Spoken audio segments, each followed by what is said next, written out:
Hola, bienvenidos a Legal Tech Hoy, el podcast de DASA Legal Tech. En nuestros episodios entrevisto a los protagonistas de distintos ámbitos profesionales para que nos cuenten cómo la tecnología y la innovación están transformando el sector legal y judicial en Latinoamérica. Estoy convencido que debemos visibilizar, impulsar y promover este brutal proceso de automatización y de redes neuronales algorítmicas generativas que están creando un nuevo y fascinante ecosistema. Seamos todos aquellos que conformamos la industria legal y judicial los responsables de este cambio. Vivámoslo con entusiasmo y con un genuino sentido de la oportunidad.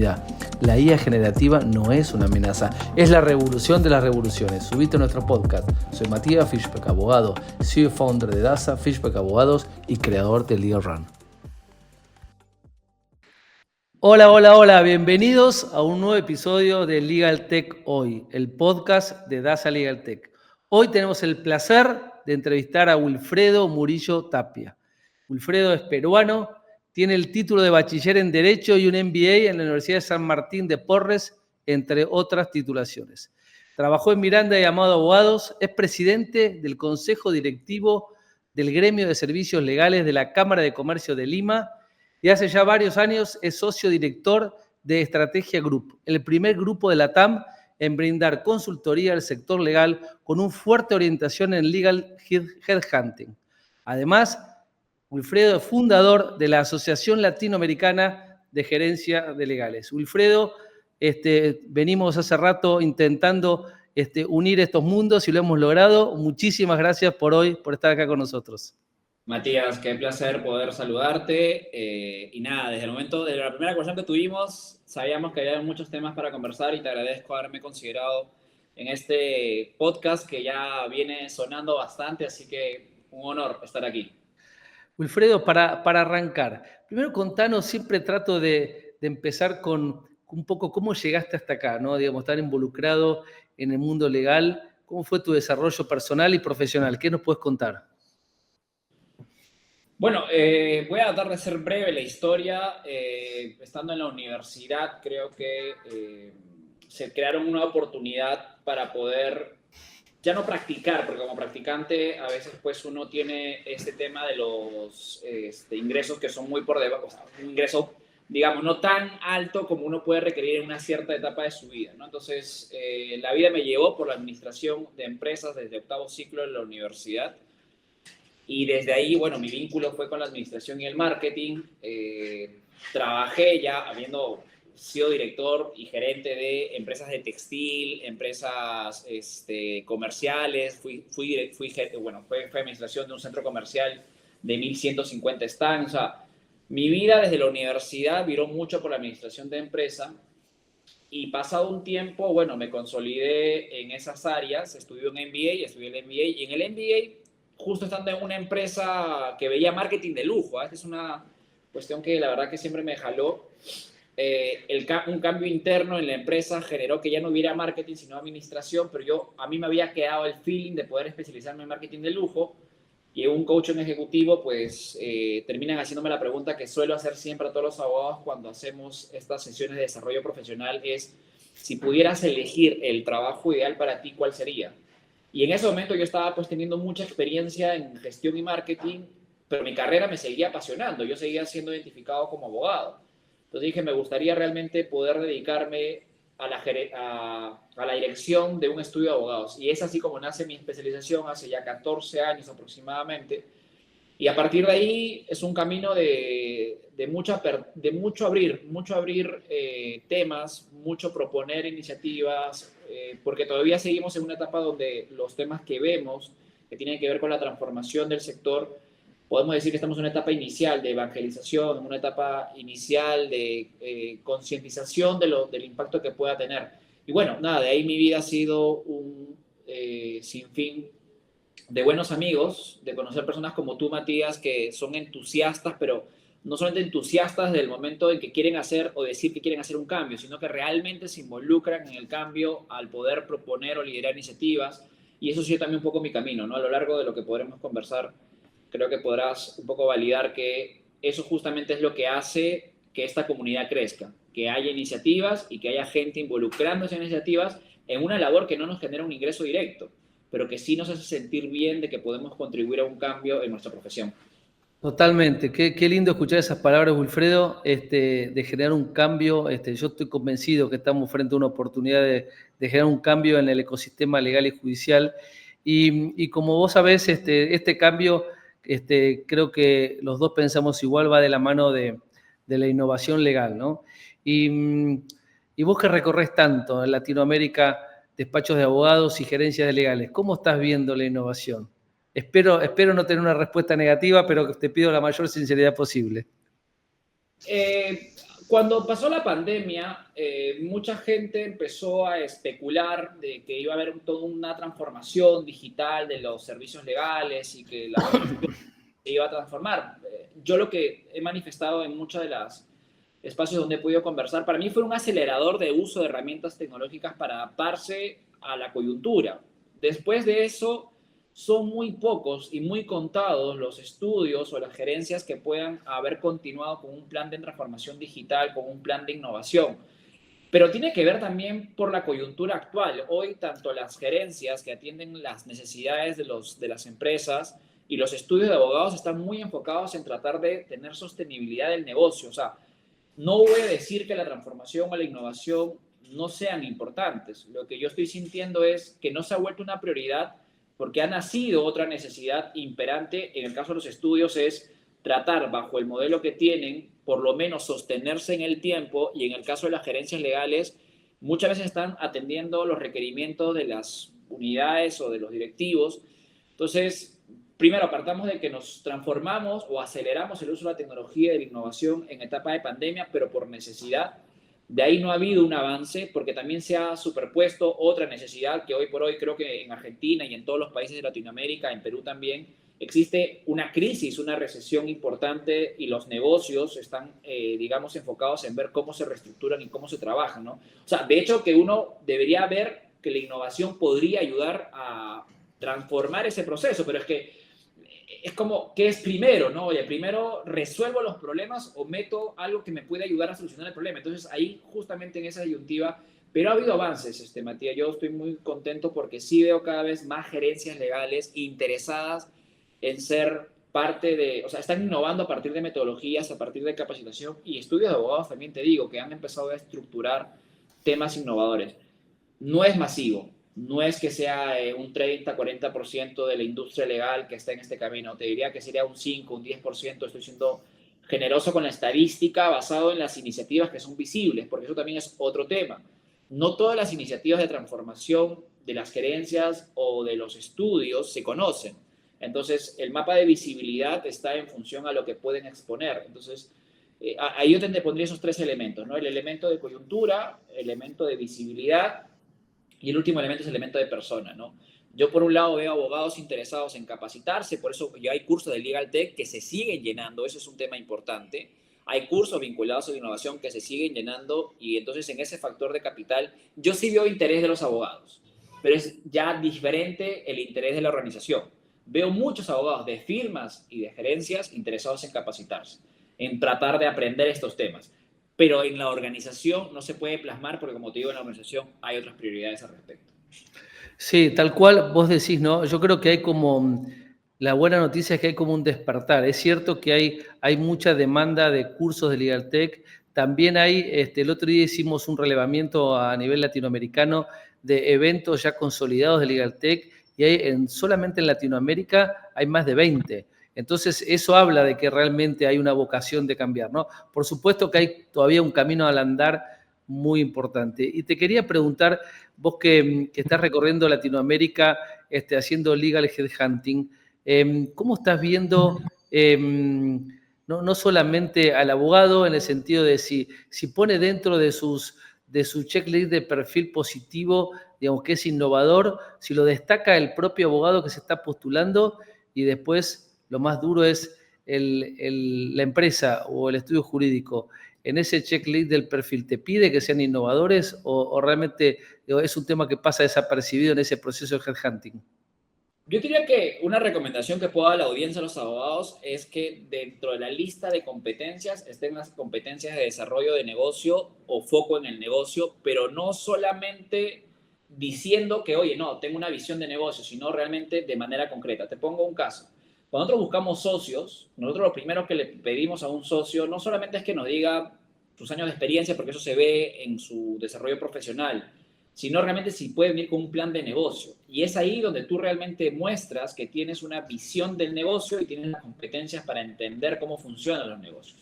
Eso es en el caso de los socios o abogados, ¿no? O sea, la competencia vinculada al desarrollo de negocios es importante. Y en el caso de los gerentes, se busca mucho la capacidad de ver si tienen digamos, la noción de cómo funciona el negocio, la industria en la que están y saber por dónde pueden encontrar alternativas para que los negocios o los proyectos, dado que hay una gran carga regulatoria o existen muchos problemas sociales, es, oye, ¿cómo hago para que un problema, o sea, que un proyecto sea viable? Entonces, esa capacidad de solucionador, pero con visión de negocio, no solamente legal, sino con visión de negocio, son competencias que se pueden determinar tanto para gerencias como para estudios de abogados.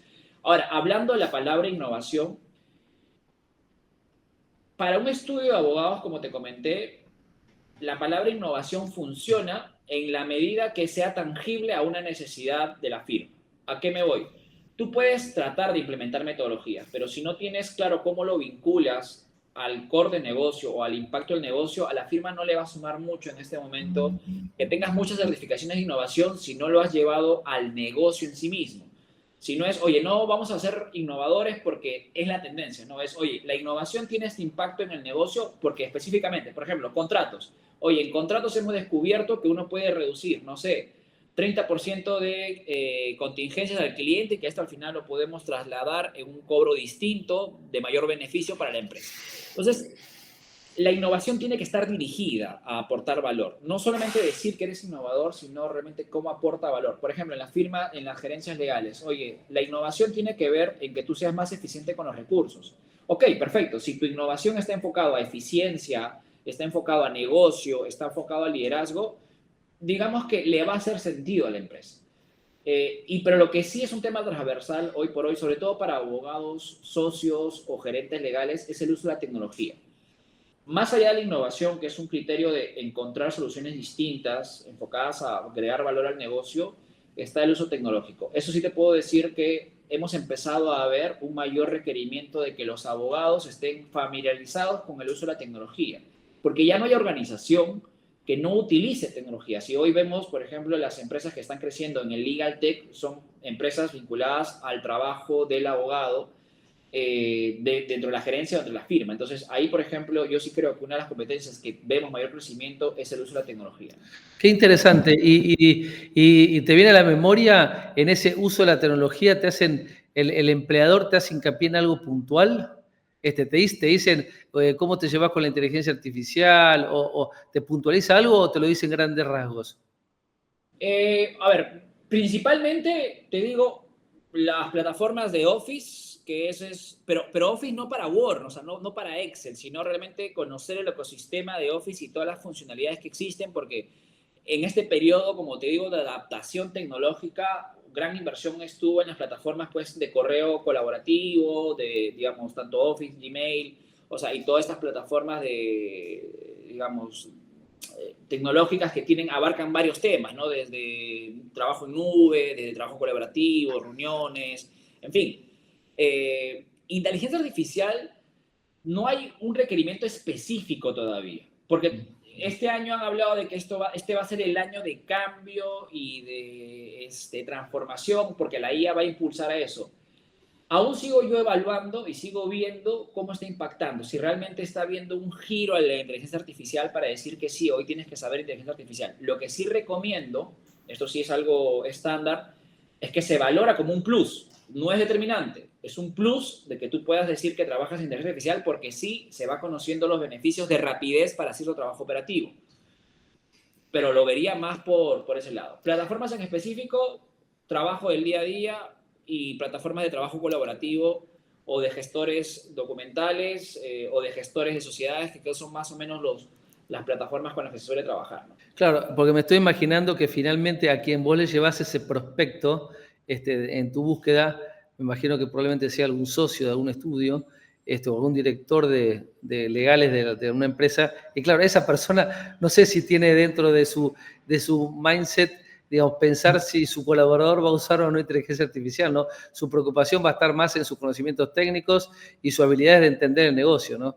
Me parece. En eso sí te puedo decir, Matías, totalmente alineado contigo. O sea, generacionalmente hoy los que contratan, no te digo que no tengan la mentalidad de poder innovar, pero no es una prioridad, insisto, porque las necesidades de las organizaciones hoy por hoy, en las coyunturas sociales y políticas en las que estamos, tienen que ver mucho con la sostenibilidad del negocio. Entonces, innovación sí suma, no digo que no sume, solamente que hay que poner en qué prioridad está para la organización. Hay organizaciones que ya están más estables y eso es donde justamente trato de que la gente vea. Si bien es cierto la innovación es una tendencia, hay que ver que no todos están en la tendencia, no porque sean empresas o organizaciones quitadas en el pasado, sino porque están en una etapa de priorización de otros temas, como los que hemos comentado en este momento, ¿no? O sea, hay mucha reorganización dentro de las empresas, es más, o sea, grupos económicos importantes tienen unidades de negocios que están vendiendo activos, las firmas de abogados están saliendo sobre equipos, están reduciendo oficinas, o sea, estamos en un proceso de reestructuración y el talento tiene que darse cuenta que debe responder a la necesidad del mercado, no a la proyección que uno dice que hay que tener. Por eso es que yo soy muy cuidadoso al momento de recomendar un perfil. Yo digo, oye, cuéntame tu necesidad, cuéntame tu prioridad, para sobre la base de eso determinar qué perfil es el que más calza contigo. Y la gente igual, la gente que está muy vinculada a la innovación, no vayan a pensar de que por decir que son un perfil innovador son altamente empleables. Ayuda a la empleabilidad a ser innovador. Pero lo primero que uno tiene que tomar en cuenta es que las competencias que va a dar visibilidad tiene que atender a la necesidad del mercado. Y en este momento, mi lectura es que las necesidades del mercado están enfocadas principalmente en la sostenibilidad del negocio. Qué bueno, Wilfredo, conocer de primera mano alguien que está tan involucrado en este mundo del headhunting legal. Realmente es un gran disparador. Y este camino en el proceso hacia la innovación en el sector legal, ¿cómo lo ves vos? Digamos, ¿proponés algún camino especial? Mira, hay una cosa que el primer paso que deberíamos hacer nosotros es integrarnos como profesión, porque a lo largo de este tiempo, Matías, tú has visto que hay muchas iniciativas de innovación, de transformación, pero son islas, son como que iniciativas que no suelen tener una escalabilidad, pero no obstante ya hay asociaciones, por ejemplo, la que tú estás ahí liderando y presidiendo, que ha buscado integrar de todo, o sea, no se ha cerrado a un grupito determinado y eso es una de las primeras cosas que el camino que yo he propuesto, uno es conocer la problemática. Ese es el primer factor que creo que muy poca gente hace, realmente estudiar a las organizaciones, a las empresas, a los actores, para saber cuál es el punto de partida en el que se encuentran. Porque todo el mundo habla de lo que hay que cambiar. La pregunta es cuánto nos hemos involucrado en estudiar la problemática. Entonces, el primer factor para mí, y esta es la hoja de ruta que suelo proponer, uno es entendimiento claro de la problemática, es estudiar el problema, porque tú no puedes cambiar lo que no conoces. Y conocer significa realmente ir a cuanto estudio puedas, a cuanto gerencia legal puedas, a cuanta zona del país puedas para levantar la información, a cuanta entidad pública, porque el problema no es los estudios, no son las gerencias, el problema es el sector legal. Entonces, hay un entendimiento realmente de la problemática de otra perspectiva. Eso es uno. Dos, una vez habiendo entendido la problemática, una de las cosas que yo veo permanentemente, Matías, es que no hay entendimiento porque no hay integración. ¿A qué me voy? Las universidades tienen sus problemáticas y cuando tú le dices a una universidad, oye, pero tú ¿por qué no innovas? ¿Por qué no haces que los abogados sean más innovadores? ¿Por qué no traes su currícula? La universidad te va a decir, oye, ¿sabes cuáles son mis problemas en este momento? Yo no tengo ya capacidad para aumentar más cursos. ¿Por qué? Porque ya ha habido tanta regulación que yo no puedo atender todos los temas que hoy se regulan. Hay tantas especializaciones que yo no puedo atender todo ello. Adicional a eso, si tú le preguntas a un profesor de derecho tributario, te va a decir, el abogado tiene que saber de economía, tiene que saber de contabilidad. Y hay que meter ese curso también en el curso. Ah, ok, perfecto. El de derecho laboral va a decir, oye, no, tienes que saber de psicología, tienes que saber de gestión humana. Entonces hay que agregar ese curso. Y cada uno de los profesores, y esto me contaba un decano, cada uno de los profesores cuando le dices qué curso debe tener, te va a arrojar que los abogados deben conocer ciertas especializaciones. Entonces la universidad dice, oye, Wilfredo, para mí es imposible en 5 años, 6 años poder atender toda la currícula correspondiente. Entonces ahí, por ejemplo, ¿cómo llegas a entender eso, Matías, cuando te sientas a conversar con facultades de Derecho y les preguntas a ellos qué sucede? Primer punto, conocimiento del problema. Segundo punto, integración. Yo creo que en ese punto debemos integrarnos como profesión, porque creo que si no logramos eso, Matías, los esfuerzos van a ser, digamos, ¿cómo te puedo decir? No infructíferos, pero creo que vamos a avanzar muy lento. ¿Ok? Uno de los temas que también debemos entender, Matías, es que esta integración nos debe llevar a un consenso que permita generar política pública. ¿A qué me voy? Ningún cambio se da por los particulares por sí mismos, salvo que uno diga, no, es que el mercado te regula, el mercado te genera.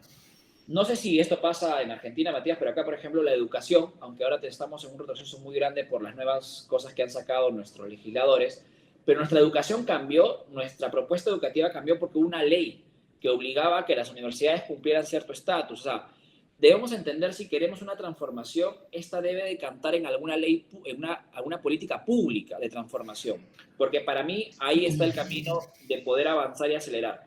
Te diría que esos son los 3 pasos muy resumido, hay más que cantar, pero muy resumido sobre el tema del camino hacia la innovación, Matías. Sí, yo creo que en lo que es en las facultades hay todavía, digamos, me parece una materia pendiente. Entiendo de que, como vos decís, tal vez el espectro de temas es muy grande, pero me parece que todavía se le está dando la espalda a la innovación y eso lo ves en los alumnos que salen recién recibidos. Yo siempre digo acá en este podcast que me sorprende ver abogados que se reciben nativos digitales, pero pasan por las universidades y se convierten en analógicos. Entonces eso es una picardía realmente.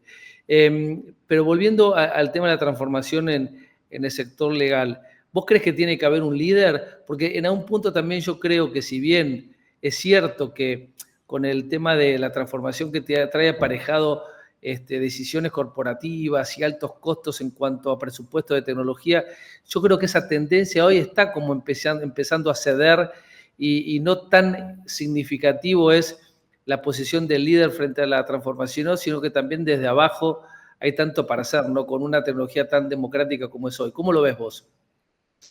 Hablando de liderazgo, a ver, yo creo que todos estamos llamados, a los que hemos encontrado este tema de que hay la necesidad de transformación, a liderar nuestros espacios y a liderar lo que hemos decidido. Eso, digamos, hay un punto importante. De hecho, que como te comenté, si bien es cierto, las organizaciones hoy por hoy no están priorizando la innovación al momento de captar, al momento de desarrollar, sí hay una generación que está muy ávida de poder implementar esos cambios. Y esos cambios, ¿cuándo se dan? Se dan cuando ya ellos o salen de la organización y empiezan a tratar de desarrollar justamente proyectos de ese tipo. Si tú te das cuenta en el crecimiento de las organizaciones, o mejor dicho, el nacimiento de organizaciones en los últimos 5 años, ¿cuántas firmas nuevas han salido y con nuevos conceptos? Entonces, probablemente en el corto plazo, hablamos de las organizaciones que tienen hoy por hoy ya 20, 30 años en el mercado, la transformación dentro de ellos va a ser un poco más compleja en el concepto de transformación. Pero nuevamente, aquí hay que también tomar en cuenta, Matías, que no tenemos que entender a todos por igual en qué es transformación, porque una organización que tiene 60, 70, 80, 200 abogados, no es lo mismo que una organización que tiene 5 o 10 abogados. O sea, la innovación para ambos va a definir cosas totalmente distintas. Entonces, en definitiva, hay un liderazgo de iniciativas por parte de muchos actores en el mercado. Yo diría, hay que integrar la mayor cantidad de ellas. Por eso justamente el concepto de integrar para alcanzar, porque si seguimos disparando cada uno por su lugar, creo que eso no va a ser positivo. Aunque creo que ahora se han juntado para hay un círculo de innovadores que se van a juntar para dar exposiciones en cada uno de los países. Por ejemplo, yo felicito una iniciativa como esa porque se han juntado 5, 6 personas, líderes reconocidos que están haciendo trabajos conjuntos y es, oye, en vez de porque cada uno hacer sus propias charlas, mejor nos vamos por Latinoamérica a hablar al respecto. Iniciativas de ese tipo se aplauden. Sí, pero ¿sabes qué? Mirá, yo que estoy como muy enganchado con el tema de la innovación en la justicia, ¿no? El otro día estuve en la oportunidad de participar en un evento donde había funcionarios de Supremas Cortes de toda Latinoamérica, había de Perú también, por cierto, y yo decía de que a veces es tan importante, por supuesto que tiene que haber una decisión jerárquica y un líder en este proceso de transformación. Pero te cuento un ejemplo, digamos, bien mundano. El viernes pasado estaba cerca de Buenos Aires, que me fui de viaje y me robaron, ¿no? Me robaron 2 computadoras desde mi auto y una de las computadoras tenía rastreado la ubicación. Entonces me acerqué, eran como las 12 de la noche, me acerqué al domicilio por el rastreador del teléfono, ubicando mi computadora. Mientras tanto llamo a la policía para que se acerque y digamos, le digo a la policía, bueno, mirá, está identificado, este es el domicilio exacto, porque digamos, la tecnología hoy te permite con exactitud calle y numeración. Bueno, te pido por favor que solicites una orden de allanamiento para poder acceder a ese domicilio y verificar que esté el equipamiento tecnológico. Bueno, la policía me dice, no, mira, ahora tenés que ir a la comisaría, hacer la denuncia. Nosotros tenemos que hacer una breve investigación. Después de esa breve investigación, tenemos que preparar un mail. Digamos, tenemos que hacer un social. Una vez que tengamos todo eso, se lo vamos a pasar al fiscal para que el fiscal, digamos, vea si está dispuesto a hacer la orden de allanamiento y después se lo tiene que pasar al juez de garantía. Entonces, ahí ya pasaron, eso fue el viernes, hoy es lunes, todavía el fiscal ni lo miró.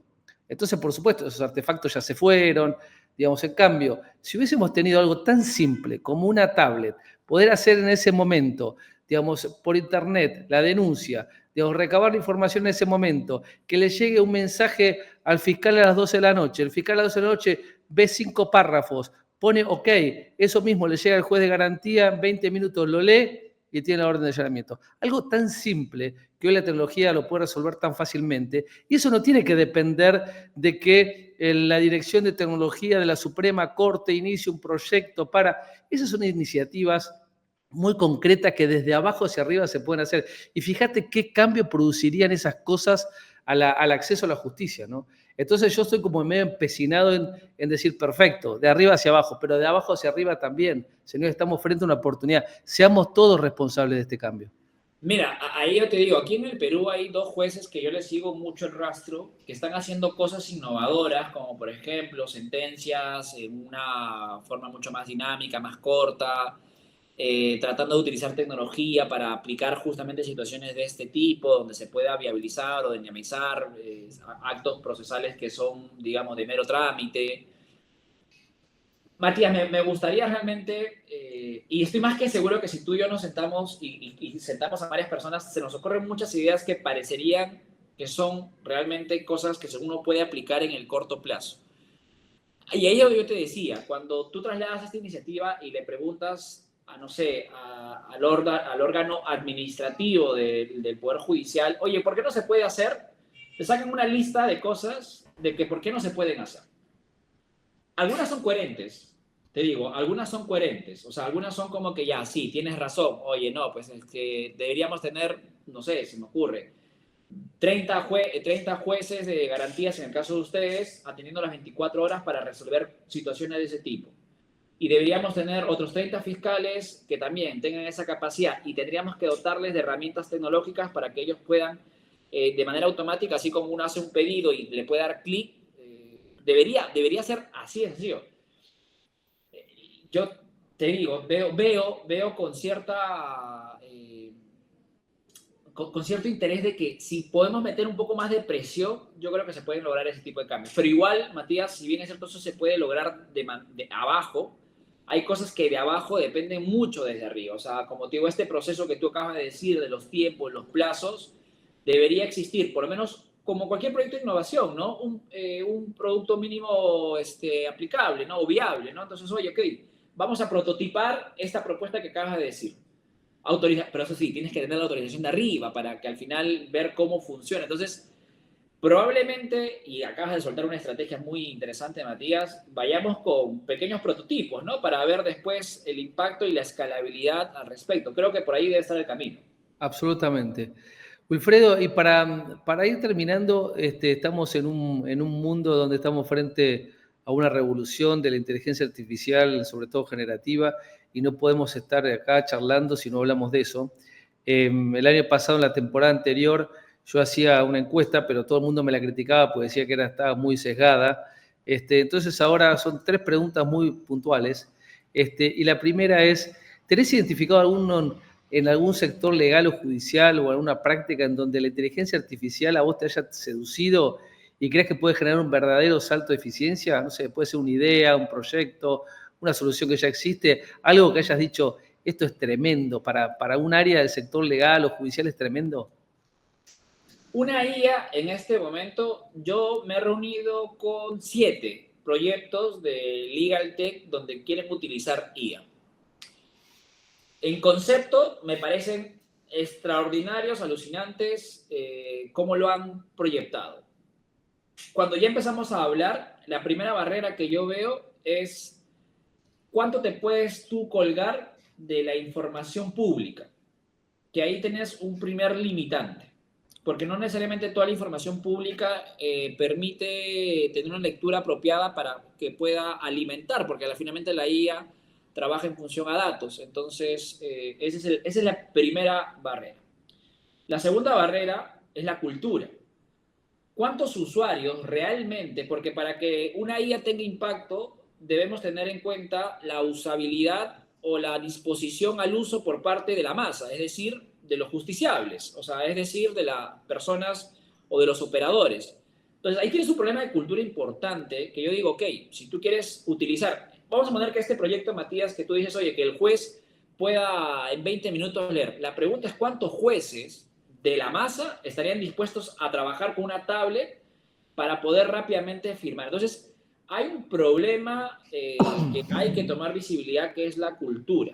Uno es acceso a la información, 2 es básicamente la cultura del usuario. Y 3, para mí, tiene que ver con qué tan escalable puede ser una propuesta en el sentido de que finalmente todos los que hacen tecnología lo que quieren es masificar su uso y por lo tanto quieren redituar. El problema es que hoy los emprendimientos de inteligencia artificial o de legal tech en su conjunto adolecen de financiamiento, adolecen de que en algún momento, o sea, tú inviertes un montón de plata, inviertes un montón de tiempo y en algún momento oye, ya no es sostenible. ¿Por qué? Porque la IA no ha escalado. Entonces, ¿qué sucede? Te desanimas, lo dejas ahí. Entonces, yo conozco 7. A lo largo de estos 2 años me he sentado con gente que me ha presentado proyectos y me ha dicho, oye, Wilfredo, ¿me puedes ayudar a darle un mapa y ese tipo de cosas? Yo le digo, perfecto, te doy mi feedback al respecto del mercado. Pero ahí he soltado básicamente esas 3 variables. Yo creería, nuevamente, como política pública, que debería existir un fondo de financiamiento para empresas de legal tech que ayuden finalmente a socializar, porque uno de los problemas que pasa con los proyectos de tecnología es que no son sostenibles. Y como cualquier proyecto que quiere escalar, llega un momento determinado donde tiene que financiarse. Se dice que la mayoría de startups nacen estando 3 o 4 años en rojo. No sé si es una cifra cierta o así sea 2 años, pero nadie puede vivir 2 años en rojo. O sea, ¿cómo sostienes el tema? ¿No? O sea, Matías, si tú no tuvieras tus empresas, estas iniciativas de tecnología, de transformación, no las podrías sostener porque no es que te reditúe a ti algo directamente. Entonces, ahí también tengamos en cuenta justamente el financiamiento como un factor para que la inteligencia artificial pueda escalar. Te digo, tengo 7 ideas que me han parecido geniales, que espero que realmente encuentren, digamos, ese nivel de rebote, ¿no? O sea, ideas muy, muy, muy, muy interesantes al respecto. Qué bueno porque obviamente no habíamos hablado de datos, ordenanza de datos tan importante para la inteligencia artificial, hablamos de cultura, definitivamente es como el puntapié inicial, hablamos de la posibilidad de generar un negocio, con lo cual coincido 100% en tus 3 conceptos. Y Wilfredo, inteligencia artificial, ¿usás en tu vida cotidiana? Mira, tengo 4 plataformas que uso muchísimo para la inteligencia artificial. Uno creo que es la más común, la que todo el mundo utiliza o utiliza en un momento determinado, que es ChatGPT. De ahí utilizo otra inteligencia artificial para crear videos de mis entrevistas que sacan, digamos, extractos, que yo tengo una plataforma de contenidos, yo subo el enlace y la plataforma se encarga, de inteligencia artificial, de extraer solito los temas y me dice qué calificación tiene mi video respecto a la plataforma a la que quiero subir. 2, 3, el tema de la generación de imágenes, ¿no? Uno que suele, digamos, desarrollar mucho contenido o propuestas, utiliza mucho el tema de imágenes. Y aparte que yo uso Canva, utilizo Zoom, utilizo Slack, casi todas ellas están de alguna manera interiorizando inteligencia artificial. Hoy Zoom te dice, oye, ya te saco un resumen. Entonces yo la verdad que aprovecho en reuniones largas que me ayude a desarrollar resúmenes correspondientes a ese tipo. En el caso de Slack también, dado que son trabajos colaborativos, es como que yo puedo ir viendo trabajos. O sea, casi todas las plataformas, por ejemplo, yo uso HubSpot para temas de CRM, también utiliza inteligencia artificial para, a ver, es que creo que ya la inteligencia artificial, para aquellos que estamos acostumbrados a utilizar plataformas de trabajo, ayuda muchísimo en todo. El mismo Canva también ya te da textos generativos, entonces, sí, te he contado 4, pero en general todas las plataformas de tecnología hoy por hoy han puesto el IA como un adicional y yo estoy muy fascinado con eso. O sea, no creo que alguien que no conozca la IA no se enganche con una.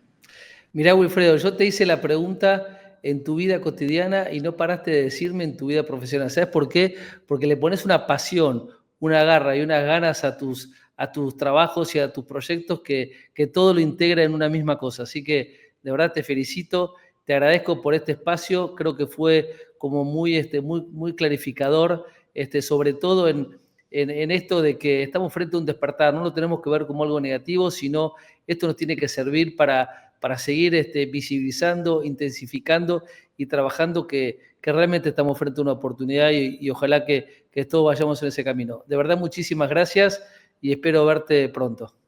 Nada, Matías, a ti nuevamente el agradecimiento por el espacio. Mi mensaje final es el tema de que integrémonos más, las iniciativas que estén desarrollando. Aquí no debería haber figuras de buenos ni malos, porque creo que en la profesión al final todos queremos, lograr ser una profesión que trascienda para la sociedad. Yo creo que el mensaje que siempre he tratado de trasladar, que esta transformación tiene que tener un mensaje claro.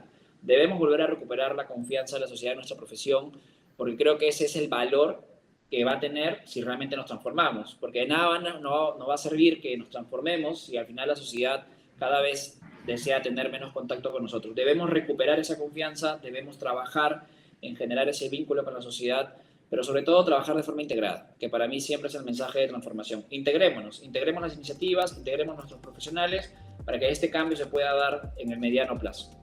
Un abrazo grande. Gracias por escucharnos. Esto fue un episodio más de Legal Tech Hoy, el podcast de Dasa Legal Tech. Si te gustó, compartilo, poné me gusta y suscríbete. Si querés conocernos más, ingresá a dasalegaltech.com. Soy Matías Fischbeck y hasta el próximo episodio. Chau.